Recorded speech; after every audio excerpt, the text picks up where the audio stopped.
line, as Bill was saying earlier, but let's hear Senator Barack Obama articulate a vision to cut military spending at a time when President Bush is offering a $5.15 billion increase or a total budget on military, which represents a 4%, 5% increase from just last year alone, or 37% increase since he took office. So like you, Amy, I think as progressive Democrats, we need to take this opportunity to challenge Senator Barack Obama, and we're going to continue to do that within Progressive Democrats America.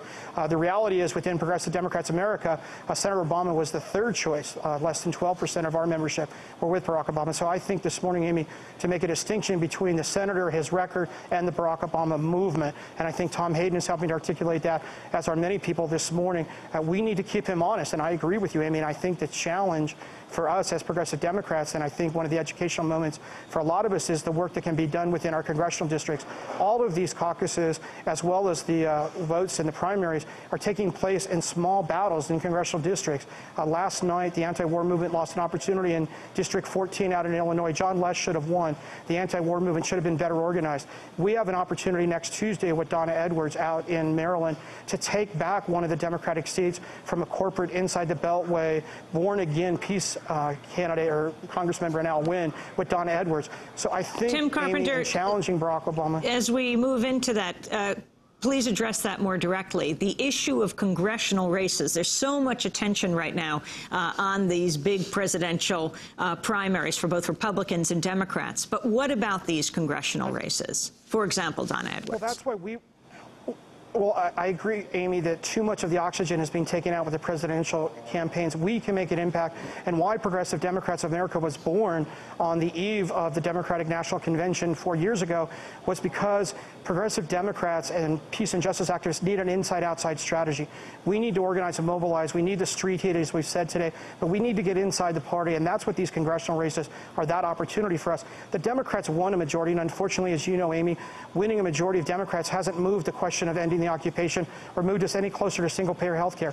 Until we elect a progressive Democratic governing majority, we can't move this agenda. So now's the time to ask Ralph Nader to step aside and not talk about an exploratory campaign, but ask Ralph Nader to help get involved in these congressional races. And as we just said earlier, the specific one that's coming up this coming Tuesday out in Maryland in CD4 is Donna Edwards. This is a clear case where Al Wynn was a pro-war, inside the Beltway, DLC candidate, a congressional member 2 years ago, who was born again on the anti-war issue simply because Don Edwards scared him. And now Don Edwards has an opportunity this coming Tuesday to take that seat. Not only that seat, there's dozens of seats across this country where progressives can make a difference. So the closing moments of the roundtable, and I appreciate the discussion on the historic aspects of the turnout and so forth, we need to really focus in these next 6 weeks on those congressional races, how we can make a difference. So regardless of who the nominee is. What's happening in Minnesota, Tim? Well, in Minnesota, we have a Senate race right now with Al Franken, who's getting a lot of the attention right now, but there's also good Senate candidates that are taking place out in Minnesota. That election was just held. We have a Senate primary there where we have an anti-war candidate that's running very strongly, not very well in the polls right now. But in addition to Minnesota, Amy, in the closing moments, let's look at what happened in Massachusetts last night. You had the political machine of Massachusetts who rallied around John Kerry and his reelection time.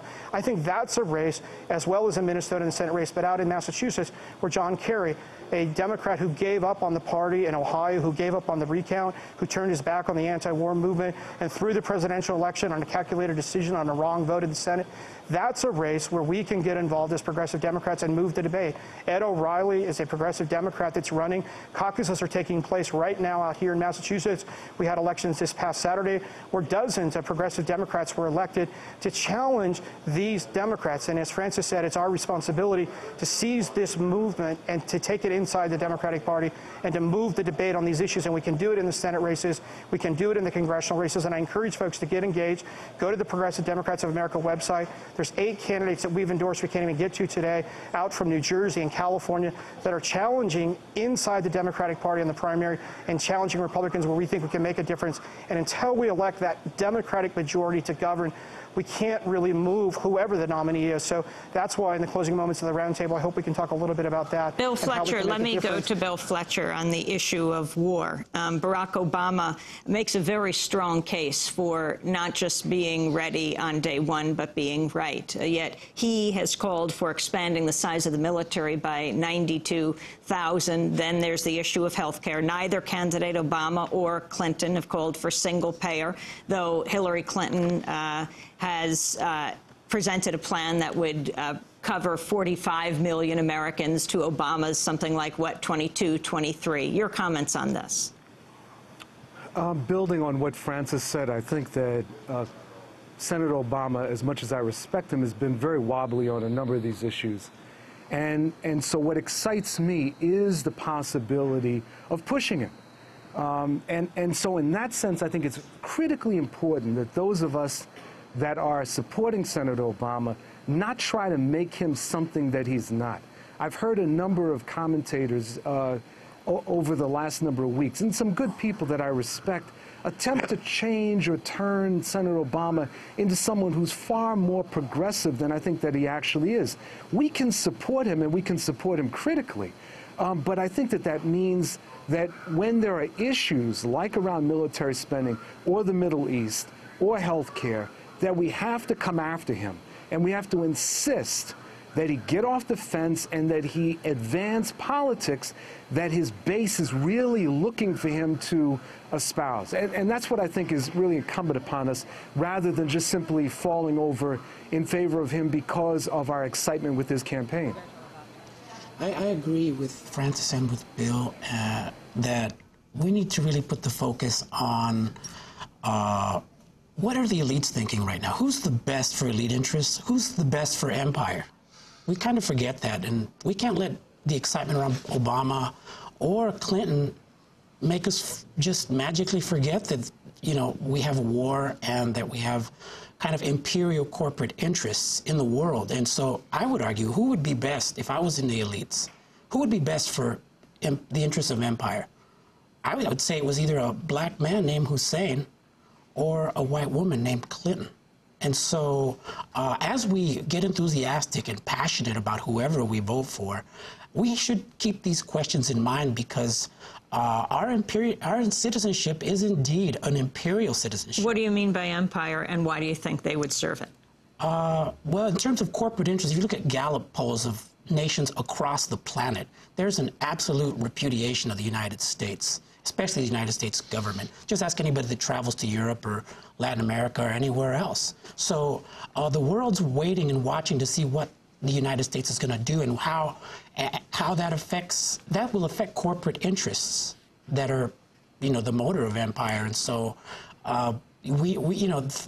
they need somebody to cool down the noxious effects of the Bush era. Why, when we're having this discussion about progressives pushing Obama, do you not feel the same way about Hillary Clinton?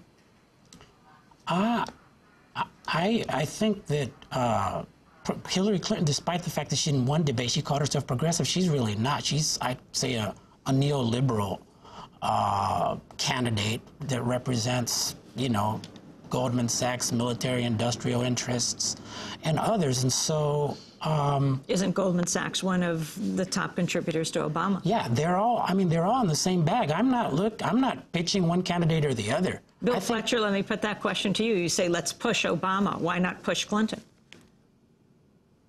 Clinton gets the nomination. I think that we should do that.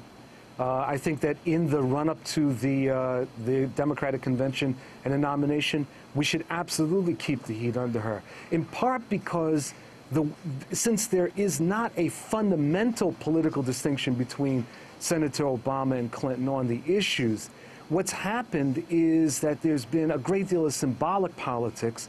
You have this underground movement among many women who want to see a woman elected, many people of color that want to see a person of color elected. And I think that we have to move beyond symbolic politics. So I do think, Amy, that we do need to put the pressure on Senator Clinton and Obama. But I think that there's greater opportunities with an Obama candidacy should he get the nomination, and certainly should he get elected. That's why I'm putting the focus there. Francis Fox Piven, I agree with Bill, but I wanted to comment on the issue Roberto raised having to do with which face is the better face for the American empire. I'm opposed to American imperial policies, but no matter who gets elected, the American empire is still going to have vast capacity to wreak destruction in the world and to not only through military force, but through trade policies which wreck indigenous agricultural economies and so on. So it isn't enough to just elect a candidate that the rest of the world will hate. We've done that already. We've tried that one, and a lot of harm has come from it. I think we have 5 seconds. I think that we want a candidate with some wisdom, some decency, some capacity to look at the long term. We'll leave it there. I want to thank you all very much for being with us. Tomorrow we're going to look in particular at the Republican race, Francis Fox Piven, Roberto Lovato, Tim Carpenter, and Bill Fletcher. Thanks for joining us. And by the way, again, Democracy Now! Is looking for a full-time TV producer. You can go to our website at democracynow.org. Democracy Now! Produced by Mike Berkshire from Dukadoose. I'm Amy Goodman. Thanks for joining us. This is